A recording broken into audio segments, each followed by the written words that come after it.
ઓમ નમઃ શિવાય અને હર હર મહાદેવ શિવ ભક્તો, હિન્દુ સનાતન ધર્મના દરેક લોકોને, મારી સાથે જોડાયેલા તમામ શિવ ભક્તોને મારા મહાદેવ. શિવ ભક્તો, આજના વિડીયોનું ટાઇટલ ખૂબ દુઃખદ છે કે મહાકુંભમાં મચી દોડભાગ. શિવ ભક્તો, તમને ખબર જ છે અત્યારે ટીવીનો યુગ છે, મોબાઈલનો યુગ છે કે ગઈકાલે સાંજના દિવસે 6 થી 7 લોકો ભાગદોડમાં મૃત્યુ પામ્યા. પછી મેં આંકડો વાંચ્યો કે તે 6 થી 7 લોકો નહીં પણ 10 થી 15 લોકો મૃત્યુ પામ્યા છે. અને હમણાં જ થોડાક સમય પહેલાં જ મેં ફરી મોબાઈલમાં જોયું તો 25 થી 30 જણાના મૃત્યુ થયા છે. શિવભક્તો, આ ખૂબ દુઃખદ વાત કહેવાય કે જો આવા ધાર્મિક સ્થળે આપણે અફરાતફરી ખાસ કરીને ન મચાવી દઈએ. જે લોકો આવું કરે છે તે એક મહાપાપના ભાગીદાર બને છે. અને આપણી હિસાબે, ભાગદોડની હિસાબે કોઈ લોકો મૃત્યુ પામે છે તો તે પાપ નથી, તે મહાપાપ છે. એટલે ખાસ કરી અને ધ્યાન રાખો અને સેફટી રાખવી. ખાસ કરીને બીજી વાત, શિવ ભક્તો, જેટલા લોકો આ વિડીયો જોવે છે તેને મારે ખાસ કહેવા કે શિવ મહાપુરાણમાં સરસ લખેલું છે કે ભગવાન મહાદેવ કણકણમાં વ્યાપ છે. એક જ જગ્યાએ તમે જાઓ અને તમારા સર્વ પાપ ધોવાઈ જાય એવું નથી. ભગવાન મહાદેવ અસંખ્ય જગ્યાએ પ્રગટ થયા છે, કણકણમાં વ્યાપ છે. જગતમાં જેટલા શિવલિંગો છે તમે જુઓ, સામાન્ય નાનું એવું ગામ હોય તો પણ કેટલા બધા શિવાલય હોય છે.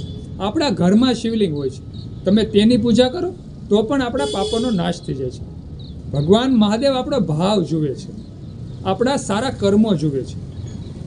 અજાણતા જો આપણાથી પાપ થયા હોય તો ભગવાન તેનો નાશ કરી જ નાખે છે. એટલે ખાસ કરી અને અતિશય ગીર્દી હોય, અતિશય એમ કહેવાય કે મેળા હોય, અતિશય ટ્રાફિક હોય, ત્યાં આપણે ખાસ કરીને નાના બાળકોને તો નહીં જ લઈ જવાના. નાના બાળકોને લઈને તો ત્યાં જવાનું જ છે. હું તો એમ કહું છું કે જ્યાં આપણું મન એકાગ્ર રહી શકે, જ્યાં આપણા મનને શાંતિ મળે ત્યાં આપણે ભક્તિ કરવી જોઈએ, તો આપણી ભક્તિ ફટાફટ પહોંચે છે.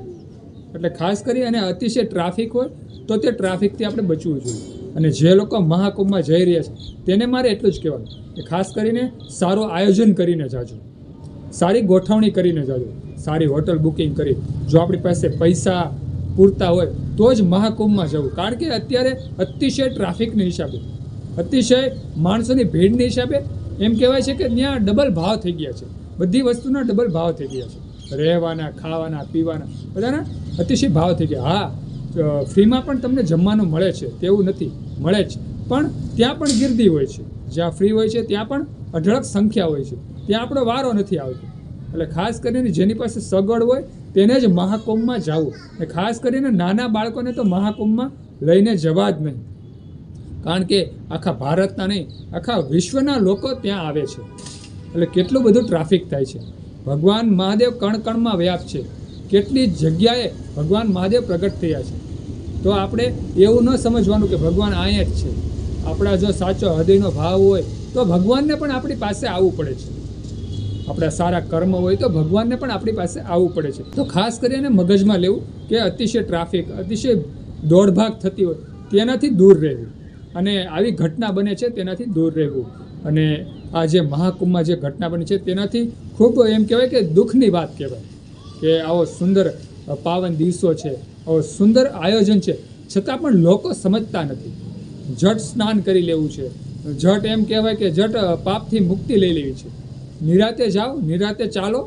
તમે ધર્મના કાર્યમાં જતા હોય, 2-5 કલાક મોડું થઈ જાય તો આપણું શું ઘસાઈ જવાનું છે.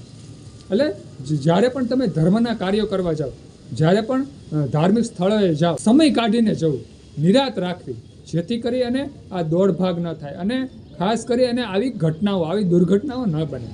તો તમામ શિવભક્તોને કહેવાનું, હિન્દુ સનાતન ધર્મના લોકોને કહેવાનું કે ખાસ કરીને આવી દોડભાગથી દૂર રહેવું અને સમયગાળો કાઢીને જવું, ગીર્દીથી બચીને જવું અને પૂરી સેફટીથી જવું, પૂરા આયોજન કરીને જવું, જેથી કરીને આપણે દુઃખી ન થઈએ.